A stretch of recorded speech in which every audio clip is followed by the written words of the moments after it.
এয়া আকাশবাণী বাতৰি পঢ়িবলৈ লৈছো এটা চিনাকি সুৰ যি সুৰে নষ্টালজিক কৰি তোলে বহুজনক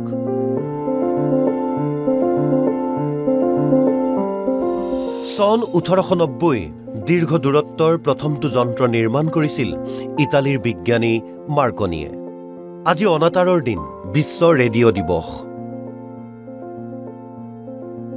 1890 চনৰ পিছৰ পৰাই আৰম্ভ হৈছিল ৰেডিঅ'ৰ যাত্ৰা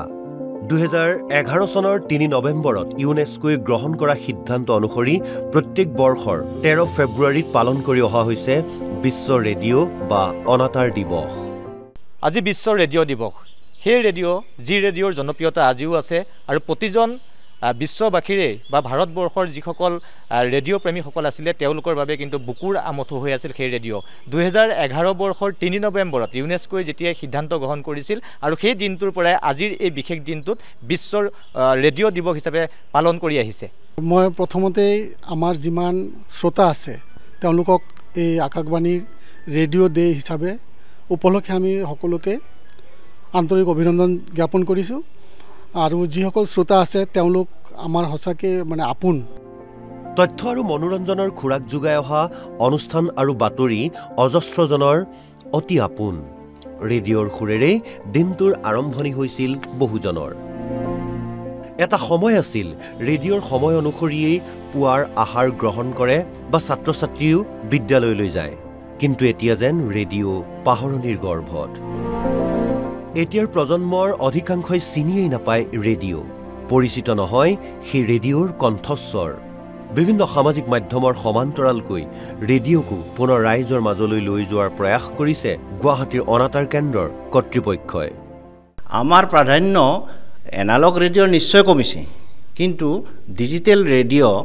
প্লেটফৰ্মত আমাৰ এতিয়াও উজ্জ্বল ভটাতৰাৰ দৰে জিলিকি আছে আজি ৰেডিঅ' ডে হিচাপত আমি এইটোত গৌৰৱ অনুভৱ কৰিছোঁ লগতে সমূহ ৰাইজৰলৈ আমি ধন্যবাদ কৃতজ্ঞতা জনাই আমি আমাৰ যিখিনি কৰ্ম কৰি যাম বুলি প্ৰতিশ্ৰুতিবদ্ধ হৈছোঁ ৰেডিঅ' দিৱসৰ দিনটোতেই দেখুৱাব বিচাৰিছোঁ এজন বিশেষ লোকক এওঁ গহপুৰৰ গোপালপুৰৰ তনুৰাম ভূঞা এসাজ নোখোৱাকৈ থাকিব পাৰিলেও ৰেডিঅ'ত অনুষ্ঠান নুশুনাকৈ থাকিব নোৱাৰে বয়োজ্যেষ্ঠ ব্যক্তিজনে 1972 চনতেই 275 টকাত এটা ৰেডিঅ' ক্ৰয় কৰিছিল তনুৰাম ভূঞাই আৰু বৰ্তমান 13টাতকৈও অধিক ৰেডিঅ' সংগ্ৰহ কৰি ৰাখিছে ব্যক্তিজনে ৰেডিঅ'টো নহ'লে তেওঁৰ কামতো নবহে মন ৰেডিঅ' যেন তেওঁৰ প্ৰাণৰ সংগী মই ৰেডিঅ' 1972-73 চনমানৰ পৰা আজিলৈকে শুনি আছোঁ আৰু বিশেষকৈ আজি মহান পবিত্ৰ আজি বহুত ভাল দিন বিশ্ব ৰেডিঅ' দিৱস ভাৰতবৰ্ষ তথা অসমৰ তথা অন্যান্য জেগালৈও মই মোৰ ফালৰ পৰা মই শুভেচ্ছা দিছোঁ বিশ্ব ৰেডিঅ' দিৱসৰ কাৰণে